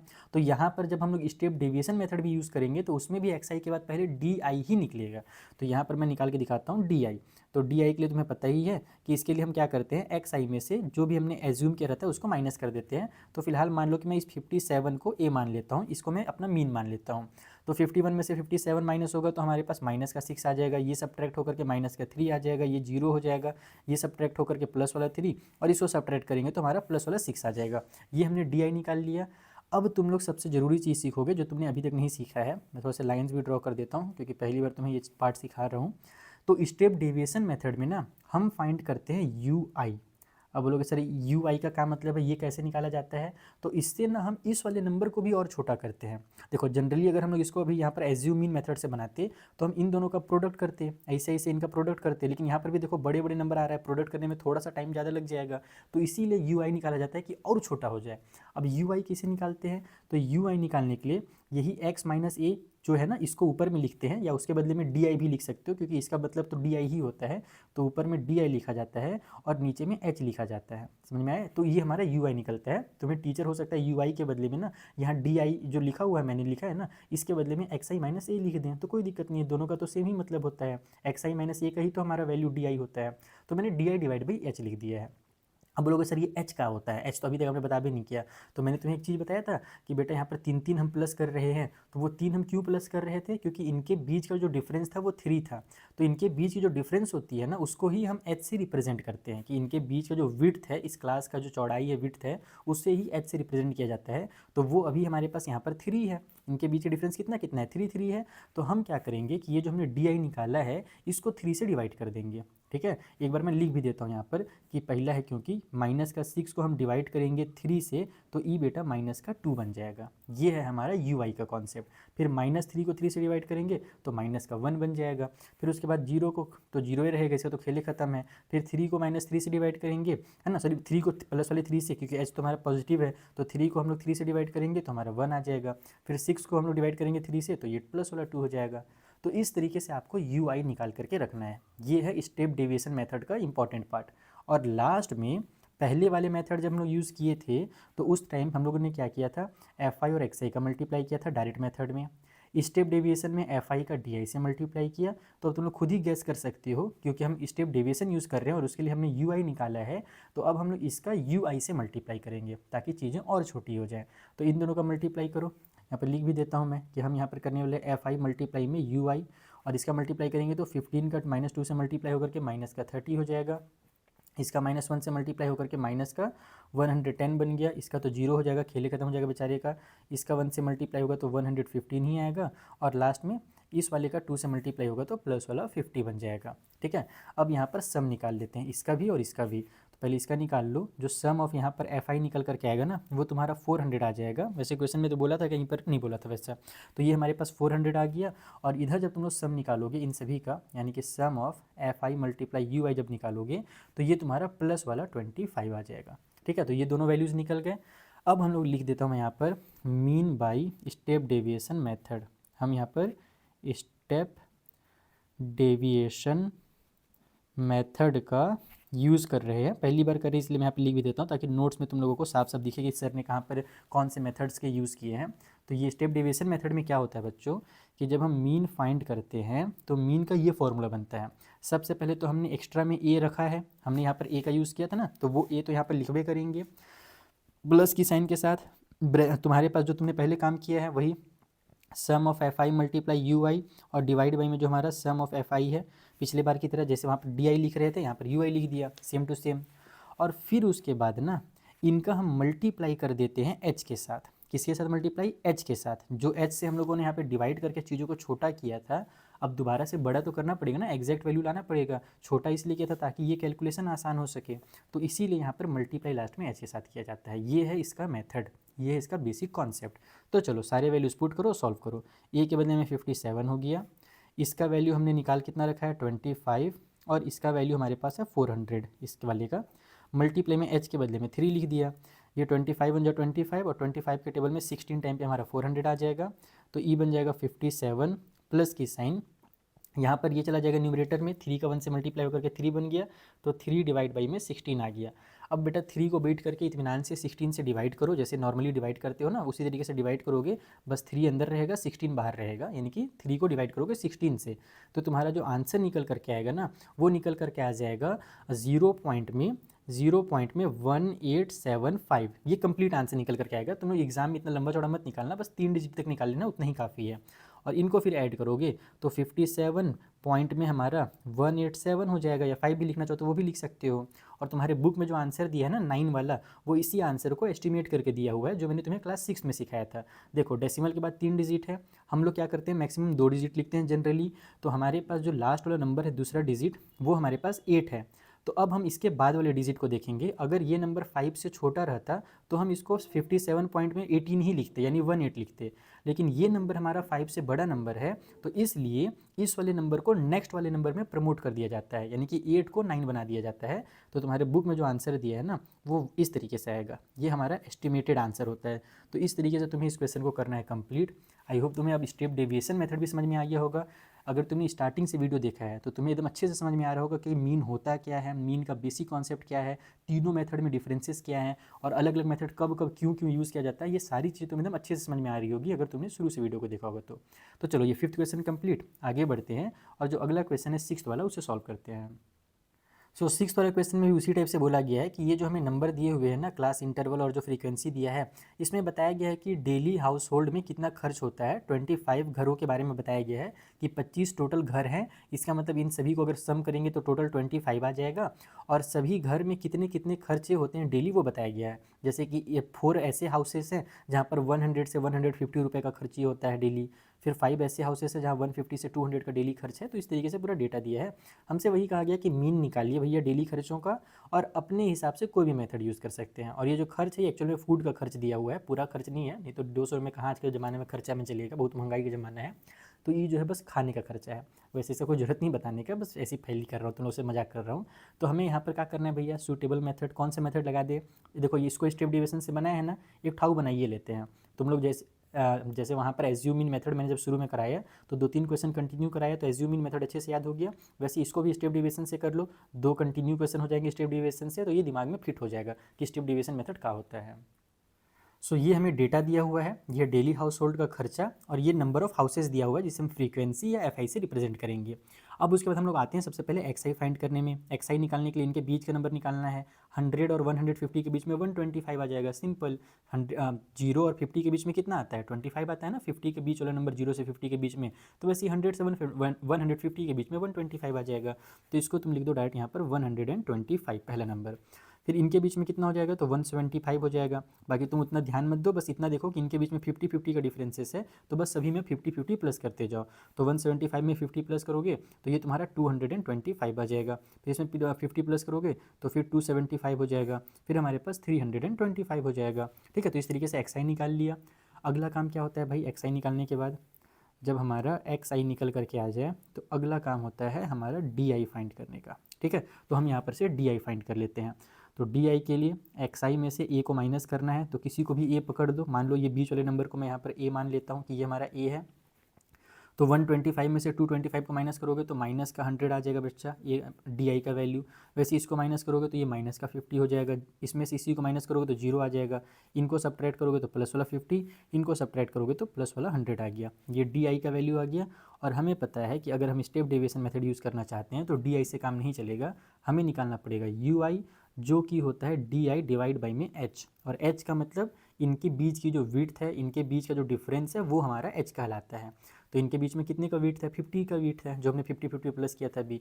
तो बस हम लोग क्या करेंगे कि जो डी आई है उसको 50 से डिवाइड करेंगे। तो 100 को 50 से डिवाइड, माइनस वाले 100 को 50 से डिवाइड करोगे तो माइनस वाला 2 आ जाएगा। ये हमारा माइनस वाला 1 आ जाएगा। 0 को 50 से डिवाइड करो 0 आ जाएगा। 50 को 50 से डिवाइड करो प्लस वाला 1, 100 को 50 से डिवाइड करो प्लस वाला 2 आ गया। अब फाइनली हम यहाँ पे लिखेंगे कि हमारे पास जो सम होगा, सॉरी सम बोल रहा हूँ, ये multiply F I multiply U I का वो कितना हो जाएगा। तो एफ आई 4 है और यू आई हमने -2 निकाल लिया, तो प्रोडक्ट करने से माइनस का 8 आ जाएगा। ये हमारा माइनस का 5 बना लेगा। ये हमारा 0 हो जाएगा। इन दोनों का प्रोडक्ट प्लस वाला 2 हो गया। इन दोनों का प्रोडक्ट हमारा प्लस वाला 4 हो गया।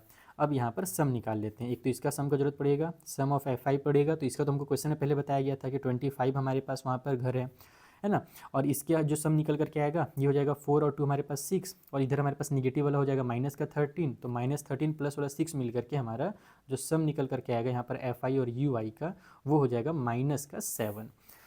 अब फाइनली फिर से हम मीन निकाल रहे हैं, और मेथड हमारा वही है जो पिछले वाले क्वेश्चन में हमने यूज़ किया था, स्टेप डेविएशन मेथड। तो ए प्लस में हमारे पास सम ऑफ एफ आई मल्टीप्लाई में यू आई, डिवाइड बाई में हमारा सम ऑफ एफ आई हो गया, और मल्टीप्लाई इसको एच से कर दिया जाता है। इधर भी एच लिखा जाता है, जरूरी नहीं कि तुम उधर ही लिखो, इधर भी लिख सकते हो, बाकी हम लोग ऐसे लिख दे रहे हैं। अब उसके बाद हमारे पास ए का वैल्यू हमने लिया है 225, वो लिख लेंगे। इसका वैल्यू हमने -7 निकाल रखा है, तो -7, और डिवाइड बाई में हमारे पास इसका वैल्यू हमने 25 निकाला तो 25 और मल्टीप्लाई में h हमें पता है कि जो डिफरेंस है इनके बीच का, इन सभी के बीच का वो 50 है, तो h के बदले में 50 हो जाएगा।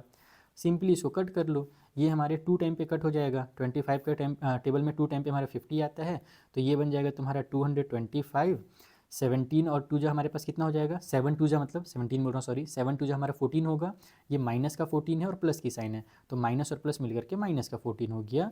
तो यहाँ पर जो फाइनल आंसर निकल करके आ गया वो हमारा 211 निकलेगा। और ये क्या निकाला है हमने, ये हमने खर्चा निकाला है जो कि रुपये में दिया था क्वेश्चन में, तो 211 रुपये इज़ द फाइनल आंसर। तो इस तरीके से तुम्हारा 6th क्वेश्चन बहुत इजीली सॉल्व हो जाएगा, इसमें ज़्यादा टाइम वाइम नहीं लगने वाला है। तुमने अगर 5th वाले में स्टेप डेविएशन समझ लिया है तो 6th वाले में ज़्यादा टाइम नहीं लगेगा। चलो जो अगला क्वेश्चन है 7th वाला उसे सॉल्व करें। तो देखो बच्चों, जो 7th क्वेश्चन है उसमें भी सिंपल सही क्वेश्चन है और हमसे यहाँ पर मीन निकालने के लिए कहा गया है। इसमें बताया ये गया है कि ये जो कॉन्सेंट्रेशन है ना सल्फर डाइऑक्साइड का, ये हमें बताया गया है कि 0.0 से 0.04 तक है, 0.04 से 0.08 तक है। और ये कुछ सिटीज़ के नंबर बताए हैं कि 4 सिटीज़ में इतना है, 9 सिटीज़ में इतना है सल्फर डाइऑक्साइड, 9 सिटीज़ में इतना है, 2 में इतना है, ऐसे ऐसे करके डेटा दिया हुआ है। हमसे बोल रहा है कि इसका भी आप लोगों को मीन निकालना है। ठीक है, कि सल्फर डाइऑक्साइड का जो हमारा कंसंट्रेशन है एयर में वो कितना है, इसका मीन बताइए। तो इस क्वेश्चन को अलग अलग टीचर तुम्हें अलग अलग मेथड से बताएंगे। मैं तुम्हें बता दे रहा हूँ कि यहाँ पर जो सबसे आसान मेथड होगा ना वो तुम्हारे लिए डायरेक्ट मेथड ही होगा, क्योंकि नंबर बहुत बड़े नहीं है। हम लोग बहुत सारे टीचर इसको क्या करते हैं ना, मुश्किल बना देते हैं, इसको स्टेप डेविएशन से करवा देंगे, एज्यूम मीन से करवा देंगे, जो कि और मुश्किल काम को कर देता है। तुम बस डेसिमल में ध्यान रखो और नंबर का मल्टीप्लाई करो, तुम्हारा आंसर ज़्यादा फटाफट निकल करके आ जाएगा। और जो डायरेक्ट मेथड वो सबसे ईजिएस्ट मेथड इस क्वेश्चन के लिए। तो चलो कॉपी में मैं तुम्हें सॉल्व करना सिखाता हूँ। तो देखो ये हमें डेटा दिया हुआ है, मैंने यहाँ पर उतार लिया। अब जल्दी से हम लोग यहाँ पर से एक्स आई फाइंड कर लेते हैं। तो देखो भाई 0 से 0.04 के बीच में कितना आएगा, कौन सा नंबर आएगा, 0 और 4 के बीच में 2 आता है ना, तो इसका मतलब इनके बीच में हमारे पास 0.02 हो जाएगा। वैसे 4 और 8 के बीच में 6 हो जाएगा, तो इसको लिख दो 0.06। सभी में बस 4 4 प्लस करते जाओ, क्योंकि देखो इनके बीच का जो डिफरेंस है वो 4 4 है। ठीक है, मतलब 4 का मतलब 0.04 है। तो यहाँ पर मैं वैसे ही करूँगा, इनको बीच में देखने की जरूरत नहीं है, डायरेक्ट तुम इसमें प्लस कर दो तो 0 पॉइंट में ये 10 बन जाएगा। फिर इसमें 4 प्लस कर दो तो ये हो जाएगा हमारा 0 पॉइंट में 14, है ना। 4 प्लस करने का मतलब 4 नहीं, यहाँ पर मैं डेसिमल के बाद वाला 4 का बात कर रहा हूँ। तुम चाहो तो इनको भी देख सकते हो कि 16 और 20 के बीच में 18 आएगा। वैसे 14 और 4 हमारा 18 होता है, तो ये 0 पॉइंट में 18 हो गया। फिर हमारा लास्ट वाला 0 पॉइंट में 22 हो जाएगा। तो ये एक्स आई का वैल्यू निकल कर क्या गया ना। अब डायरेक्ट तुम काम करो, यहाँ पर तुम निकाल दो एफ आई मल्टीप्लाई में एक्स आई। बहुत मिस भी कर रहे होगे तुम लोग डायरेक्ट मेथड को। शुरू के क्वेश्चन हमने सॉल्व किया डायरेक्ट मेथड से, उसके बाद कोई क्वेश्चन सॉल्व नहीं किया था। चलो इसको सॉल्व करते हैं। 4 का 2 से मल्टीप्लाई करोगे 8 आएगा। और यहाँ पर ध्यान रखना है अपने को कि 0 के यानी कि डेसिमल के बाद हमारे पास 2 डिजिट है, तो हम जो 8 लिखेंगे वो ऐसे लिखेंगे 0.08। ये बस ध्यान रखना कि डेसिमल के बाद 2 डिजिट में आना चाहिए। देन हमारा 9 6 हमारा कितना होता है, 54 होता है। तो 54 तो लिख लो, लेकिन फिर यही है कि डेसिमल के बाद 2 डिजिट है, तो राइट साइड से 2 डिजिट के बाद डेसिमल लगा दो। डेसिमल की इधर कुछ नहीं तो 0 लगा दो, बस यही निंजा टेक्निक है। 9 का टेबल पढ़ दो यहाँ पर 10 से, तो 90 हो जाएगा। बस ध्यान ये रखना है कि 90 में भी हम लोग इधर से 2 डिजिट गिन करके यहाँ पे डेसिमल लगा देंगे, तो ये हमारा 0.90 हो जाएगा। उसी तरीके से हमारे पास 14 टू जा कितना होता है 28 होता है, तो 28 लिख करके यहाँ पर 2 डिजिट के बाद डेसिमल लगा लो। 18 4 जा हमारा 72 होता है, तो 72 लिख करके डेसिमल लगा करके 0 लिख दो। इन दोनों का मल्टीप्लाई होगा तो 44 आ जाएगा, डेसिमल लगा करके 0 लिख दो। तो ये है इसका तरीका। Is that clear. और जब तुम सम निकालोगे तो बस इत्मीनान से बैठ करके प्लस करते जाओ ना, नॉर्मल तो तरीके से प्लस करना और कुछ थोड़ी करना है। तो सम जो हमारा निकल करके आएगा एफ आई और एक्स आई का, वो निकल करके आ जाएगा 2.96। ठीक है, ये हमारा सम निकल करके आ गया, कोई निगेटिव पॉजिटिव नंबर का भी टेंशन नहीं है। तो फाइनली जब हम मीन इसका निकालेंगे तो सबसे easiest method direct method, F I multiply x I divide by में सम ऑफ एफ आई। इसका वैल्यू हमने 2.96 निकाल रखा है। डिवाइड बाई में इसका वैल्यू हमें क्वेश्चन में 30 दिया था कि टोटल 30 लोकेलिटीज़ में वहाँ पर किया गया सर्वे। अब इसे सॉल्व करने का जो आसान मेथड मैं तुम्हें वो सिखा देता हूँ। देखो डेसिमल में बहुत सारे बच्चे गड़बड़ करते हैं ना कि सर डेसिमल आ गया तो गलत हो जाता है हम लोगों से डिवाइड करने में कि डेसिमल कहाँ पर लगेगा। तो तुम एक काम करो, इसको 100 से मल्टीप्लाई करके डेसिमल इसका गायब कर दो। तो ऊपर अगर 100 से कर रहे हो तो नीचे भी 100 से करना पड़ेगा। तो ऊपर में हमारे पास ये जो है ना 296 बन जाएगा, नीचे में 30 का 100 से मल्टीप्लाई होगा तो ये 3000 हो जाएगा। तुम 3000 भी लिख सकते हो या 3 मल्टीप्लाई बाई 1000 भी लिख सकते हो नीचे वाले नंबर को। अब इसको तुम कट कर दो यहाँ से, ये डिवाइड हो जा रहा है, मतलब कि डायरेक्टली डिवाइड नहीं हो रहा है, कंप्लीट डिवाइड नहीं होगा। जब तुम इसको डिवाइड करोगे तुम्हारा जो आंसर निकल करके आएगा ना वो निकल कर क्या आ जाएगा 98 पॉइंट में 666 ऐसे आगे आते जाएगा। और डिवाइड बाई में हमारे पास ये जो 1000 है इसको एज इट इज़ उतार लेता हूँ मैं फिलहाल। तो इसी को ना तुम्हारे बुक में तुम लोग अगर देखोगे तो एस्टिमेट करके लिखा हुआ है कि हम लोग इसको जब 1000 से डिवाइड करेंगे बच्चों, तो देखो यहाँ पर हमारा डेसिमल है, ये डेसिमल क्या होगा, हमारा जो डेसिमल है ये इधर आ जाएगा, यहाँ नीचे में 3 जीरो है तो डेसिमल 3 डिजिट अंदर चला जाएगा, लेकिन हमारे पास तो 2 ही डिजिट है अंदर जाने के लिए, तो हम एक जीरो भी लिख लेंगे। देखो कुछ इस तरीके से, पहले हम जीरो लिखेंगे, फिर हम 9 8 है ना 6 जो हमारे पास आगे आ रहा है कंटिन्यू, उसको उतार लेंगे। और डेसिमल जो मेरा यहाँ पर था, यहाँ पर मैं 6 एक और लिख देता हूँ क्योंकि मैंने यहाँ पे 3 लिखा है, तो बच्चे हो सकता है कन्फ्यूज ना हो जाए, वैसे ज़रूरी नहीं है लेकिन मैं लिख दिया हूँ ऐसे ही। तो जो डेसिमल मेरा यहाँ पर था, नीचे वाले 1000 की वजह से डेसिमल आ जाएगा डायरेक्ट यहाँ पर, ठीक है। और इसके इधर हमारे पास जीरो लग जाएगा, कुछ नहीं है तो जीरो लगा देंगे। और इसी आंसर को, क्योंकि देखो मैंने तुम्हें एस्टिमेट करना सिखाया है ना, कि लास्ट जहाँ तक हम लोगों को लिखना रहता है, हम उसके बाद वाले नंबर को देखते हैं कि इसके बाद हमारा जो नंबर है वो 5 से बड़ा नंबर है, तो हम इसको अगले नंबर पे प्रमोट कर देते हैं। तो जो फाइनल आंसर होगा वो हो जाएगा 0 पॉइंट में 0, ये तो 9 उतर जाएगा, और ये 8 के बदले में भी हम 9 लिख देंगे। तो इतने ही ppm जो होगा वहाँ पर कंसनट्रेशन होगा सल्फर डाइऑक्साइड का, मीन हमारा कंसनट्रेशन। तो इस तरीके से इस क्वेश्चन को सॉल्व करो, सबसे ईजिएस्ट मेथड है, बस तुम्हें डिवाइड करने में यहीं पर टाइम लगेगा। और तुम अगर दूसरे मेथड लगाओगे ना, तो पहले तो इधर टेबल में टाइम लगेगा, फिर यहाँ पर कैलकुलेशन में भी टाइम लग जाएगा, जो कि ज़्यादा टाइम वेस्टेज है। तो ये मेथड सबसे ईजिएस्ट मेथड है इस क्वेश्चन का। आई होप तुम्हें ये 7th वाला क्वेश्चन ही बहुत अच्छे से समझ में आ गया होगा। चलो 8th वाला बना लेते हैं। जो हमारा 8th वाला क्वेश्चन है, ये भी अब सिंपल ही क्वेश्चन है। इसमें कहा गया class teacher has the following absentee record of 40 student, यानी कि क्लास में जो 40 बच्चे हैं उनका उन्होंने रिकॉर्ड रखा है कि कितना बच्चा, यानी कौन कौन बच्चा कितने कितने दिन तक एब्सेंट रहा था क्लास में। और हमसे बोला गया है कि मीन फाइंड कीजिए नंबर ऑफ स्टूडेंट का जो कि एब्सेंट थे। तो जैसे 0 से 6 दिन 11 स्टूडेंट एब्सेंट थे, फिर 6 से 10 दिन हमारे 10 स्टूडेंट एब्सेंट थे, तो पूरे साल भर का ये टीचर ने रिकॉर्ड रखा है। तो हम इसका भी मीन फाइंड कर लेते हैं। और सबसे आसान, देखो छोटे छोटे नंबर, ज़्यादा मुश्किल नंबर तो दिख नहीं रहा है, तो हम यहाँ पर भी क्या करेंगे, डायरेक्टली यहाँ पर हम डायरेक्ट मेथड का यूज़ करेंगे। तुम चाहो तो एज्यूम इन मेथड या स्टेप डेविएशन भी यूज़ कर सकते हो, कोई दिक्कत नहीं है, क्योंकि मैंने वो तुम्हें सिखाई दिया पिछले क्वेश्चंस में। लेकिन मेरे हिसाब से ईजिएस्ट जो मेथड है वो डायरेक्ट मेथड है, और यहाँ पर उसका यूज़ करके जल्दी आंसर निकाला जा सकता है, इसलिए मैं वो मेथड से तुम्हें इसे सॉल्व करना सिखा देता हूँ। तो बच्चों यहाँ पर मैंने डेटा को उतार लिया है। और अच्छा एक चीज़ और, मैंने डेटा को उतारते समय फोकस किया, ध्यान दिया कि ये जो हमें डेटा दिया है ना, ये हमारा जो क्लास का साइज़ है वो सभी का सेम नहीं है। यानी कि जो h की वैल्यू आती है, जो हम लोग स्टेप डेविएशन मेथड में h का वैल्यू लिखते हैं ui फाइंड करते समय, वो तुम देखो यहाँ पर अलग अलग है। इसमें हमारे पास 6 है, इसमें हमारे पास 4 है, इधर तुम देखोगे तो कहीं पर 8 दिखेगा, कहीं पर 10 दिखेगा, कहीं पर 2 ही है केवल और केवल। तो ये थोड़ा सा उठपटांग से टीचर जी ने काम किया है, यानी कि डेटा अलग से अलग लगा दिया है। तो कभी भी तुम अगर ऐसा डेटा देखो ना, तो स्टेप डेविएशन मेथड यूज़ मत करना, कन्फ्यूज़ हो जाओगे फालतू में, वहाँ पर तुम्हें बहुत दिक्कत होगा कैलकुलेशन में। सबसे बढ़िया तरीका है कि तुम ऐसे क्वेश्चंस को डायरेक्ट मेथड से ही सॉल्व करो। तो अच्छी बात है कि मैंने शुरू में सोचा था डायरेक्ट मेथड से सॉल्व करेंगे, और यहाँ पर मुझे उसका रीज़न भी अच्छे से मिल गया कि भैया डायरेक्ट मेथड ये लगाना जरूरी भी है यहाँ पर। तो हमारे पास xi का वैल्यू कितना होगा, इनके बीच का डिफरेंस हमारे पास 3 है, डिफरेंस मतलब कि एवरेज, इनके बीच का जो एवरेज निकलेगा 6 और 10 के बीच में हमारा 8 आ जाएगा, फिर 10 और 14 के बीच में हमारा 12 आ जाएगा, फिर 14 से 20 के बीच में देखो टोटल 6 होता है, और यहाँ पर अगर हम 14 में 3 प्लस करते हैं तो 17 आता है, यानी कि इसका जो एवरेज निकल कर के आएगा वो 17 आएगा। तुम्हें पता ही है क्या करना है, दोनों को प्लस करके 2 से डिवाइड देना है, तो 34 डिवाइड बाई 2 भी तुम्हारा 17 हो जाएगा। फिर यहाँ पर तुम देखो तो इसके बीच में तुम्हारा 24 आ जाएगा, इन दोनों के बीच में तुम्हारे पास 33 आ जाएगा, दोनों को प्लस करो और 2 से डिवाइड कर दो, तो ये हमारे पास निकल करके आ जाएगा यहाँ से, ये हमारे पास हो जाएगी, हाँ यहाँ पर मैंने कैलकुलेट भी कर लिया इसे, ये हमारा 33 हो जाएगा। उसके बाद फिर यहाँ पर हम लोग देखें तो ये 39 हो जा रहा है, इन दोनों के बीच में 1 का डिफरेंस है केवल, यानी 2 का डिफरेंस है, तो 38 और 40 के बीच में 39 आ जाएगा। तो ये हमारा xi निकल करके आ गया। अब फाइनली हम निकालेंगे fi मल्टीप्लाई में xi। तो इसके लिए हम लोग इन दोनों का मल्टीप्लाई करेंगे, तो ये हो जाएगा हमारा 33, इनका मल्टीप्लाई करो तो आ जाएगा तुम्हारा 80, इन दोनों का मल्टीप्लाई करो तो हो जाएगा हमारा 84, इन दोनों का मल्टीप्लाई करो तो हो जाएगा हमारा 64। उसके बाद हमारे पास नहीं सॉरी 64 बोल रहा हूँ 68, हमारे पास क्या जाएगा 68। उसके बाद इन दोनों का प्रोडक्ट करोगे तो 24 का 4 से करेंगे 48, और 48 हो जाता है 96, तो ये बन जाएगा हमारा 96। इन दोनों का प्रोडक्ट करोगे तो हो जाएगा तुम्हारा 99, और लास्ट में इनका प्रोडक्ट करोगे तो हो जाएगा हमारे पास 39। सो फाइनली जब हम लोग इसको ऐड करेंगे तो इधर हमारे पास पहले से बताया गया था कि टोटल 40 स्टूडेंट हैं, तो ये हमारा 40 हो जाएगा, और इन सभी को ऐड करो तो तुम्हारा जो सम ऑफ fi मल्टीप्लाई xi निकल करके आएगा ना, वो आ जाएगा 499। अब डायरेक्टली तुम यहाँ से इसको पकड़ करके मीन फाइंड कर दो, तो मीन इक्वल टू हमारा सम ऑफ fi मल्टीप्लाई xi हो गया, डिवाइड बाई में हमारे पास सम ऑफ fi है, इसका वैल्यू हमने 499 निकाल रखा है, नीचे में इसका वैल्यू हमारे पास 40 है। तुम इसे काम करो, ऐसे लिख सकते हो 499 डिवाइड बाई में 4 मल्टीप्लाई बाई 10, तुम चाहो तो 40 से डिवाइड कर लो, लेकिन मैं चाहता हूँ कि तुम थोड़ा काम को ईजी करना सीखो। तो इस तरीके से अगर हम लोग करेंगे तो जल्दी हमारा आंसर निकल करके आ जाएगा। और तुम जब 499 को 4 से डिवाइड करोगे तो तुम्हारा जो आंसर निकल करके आएगा वो आ जाएगा 124.75।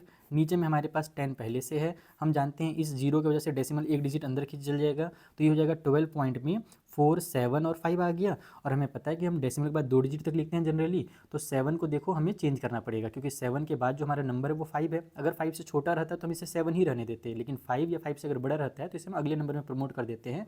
तो ये हमारा 12 पॉइंट में 4 और 7 जो है वो 8 बन जाएगा। और ये हमने क्या निकाला है, ये नंबर ऑफ डेज निकाला है, तो यहाँ पर हम डेज लिख देंगे इस तरीके से। और ये हमारा क्वेश्चन होता है यहाँ पर कंप्लीट, क्वेश्चन नंबर 8 भी कंप्लीट। चलिए एक लास्ट क्वेश्चन बचा हुआ है, जल्दी से उसे भी कंप्लीट कर लेते हैं और इस क्वेश्चन के साथ हमारा ये एक्सरसाइज खत्म हो जाएगा। सो लास्ट वाला क्वेश्चन भी पिछले क्वेश्चन की तरह बहुत सिंपल है। इसमें हम लोगों को लिटरेसी रेट दिया हुआ है 35 सिटीज़ का और नंबर ऑफ सिटीज़ भी बता दिया गया है। ये जो लिटरेसी रेट है ये परसेंटेज में है, 45 से 55% वाले 3 सिटीज़ हैं, उसी तरीके से आगे डेटा दिया है। और हमें भी इसका मीन फाइंड करना है, कोई भी मेथड लगा सकते हैं, यहाँ पर कोई मेथड का नाम नहीं लिया है, तो मैं फिर से यहाँ पर डायरेक्ट मेथड ही लगा देता हूँ, ये फटाफट सॉल्व हो जाएगा। मैंने यहाँ पर सारे डेटाज को निकाल लिया है, पूरा यहाँ पर लिख लिया है ताकि तुम्हारा टाइम वेस्ट बिल्कुल भी ना हो। तुम्हारे देखो मैं समझिए इस एक्सरसाइज में जो मोस्ट इंपॉर्टेंट क्वेश्चन थे ना, ये क्वेश्चन नंबर 7 या उससे पहले के क्वेश्चन थे, क्योंकि उसके बाद के जो 8 और 9 वाले क्वेश्चन बहुत सिंपल से क्वेश्चन है। हाँ, तुमने यहाँ पर एक चीज़ ये सीखा कि अगर हमारे पास एच का वैल्यू अलग अलग हो तो हम डायरेक्ट मेथड से यूज़ करते हैं, ये तुमने क्लास क्वेश्चन नंबर जो 8 है उसमें सीख लिया। अब अगर मैं इसको एफ आई मल्टीप्लाई एक्स आई निकालूंगा तो इनका जो प्रोडक्ट निकल करके आएगा वो सीधे हमारा 150 आ जाएगा। वैसे यहाँ पर हमारा ये 600 हो जाएगा, इसका मल्टीप्लाई करूँगा तो 770 हो जाएगा, 8 8 जा 64 तो इतना हो गया, और इन दोनों का मल्टीप्लाई करने से 270 आ जाएगा। अब फाइनली जो हमारा सम निकल करके आ रहा है एफ आई मल्टीप्लाई एक्स आई का वो हो जाएगा 2430। और अगर हमें इसका मीन फाइंड करना है हम डायरेक्ट मेथड लगाएंगे, कोई निंजा टेक्निक नहीं लगाएंगे। तो यहाँ पर एफ आई मल्टीप्लाई एक्स आई जो होगा वो डिवाइड बाई हो जाएगा हमारे एफ आई से, 35 सी टी है, तो ये हो गया हमारे पास 2430 और डिवाइड बाई में 35। डायरेक्ट इसको डिवाइड करो, वेट करके इतना से पहले तुम 5 से कट करना चाहो 5 से कट कर लो, जिससे तुम कट करना चाहो कट करो। डिवाइड करने के बाद तुम्हारा जो आंसर निकल करके आएगा वो आ जाएगा 69 पॉइंट में 428। और हम लोग 2 डिजिट तक लिखते हैं, तो हम इस 2 को देखेंगे कि 2 के बाद हमारे पास 8 है जो कि 5 से बड़ा है, तो इसको 3 में इसको हम प्रमोट कर देंगे, यानी कि ये हो जाएगा 69 पॉइंट में 43। और ये परसेंटेज में है, तो इतना लिटरेसी रेट जो है वो एवरेज है उस जगह पर। तो इस तरीके से हमारे ये एक्सरसाइज बच्चा पार्टी होता है कंप्लीट। तुम्हें अगर कहीं पर भी कुछ भी डाउट हो तो टेलीग्राम ओपन है, वहाँ पर आकर के तुम अपने डाउट डिस्कस कर सकते हो, यहाँ पर कमेंट में भी बता सकते हो। साथ ही साथ जो मैंने तुम्हें बताया कि नोट्स अगर तुम डाउनलोड करना चाहो तो टेलीग्राम पे तो अपलोड कर ही दूंगा, लेकिन तुम्हें इकट्ठा सारे चैप्टर के जो नोट्स हैं ना वो मेरे पेज में मिल जाएंगे जो मैंने बनाया है, तो उसका लिंक तुम्हें डिस्क्रिप्शन बॉक्स में मिल जाएगा। और जो आगे की वीडियोज़ हैं ना उनका भी लिंक तुम्हें डिस्क्रिप्शन बॉक्स में मिल जाएगा, और तुम्हारे सामने 2 विंडो ओपन हो गए होंगे, उसमें भी क्लिक करोगे तो तुम नेक्स्ट वीडियो में पहुँच जाओगे। चलो बच्चों, फिर मिलते हैं नेक्स्ट वीडियो में, तब तक के लिए थैंक यू फॉर वॉचिंग।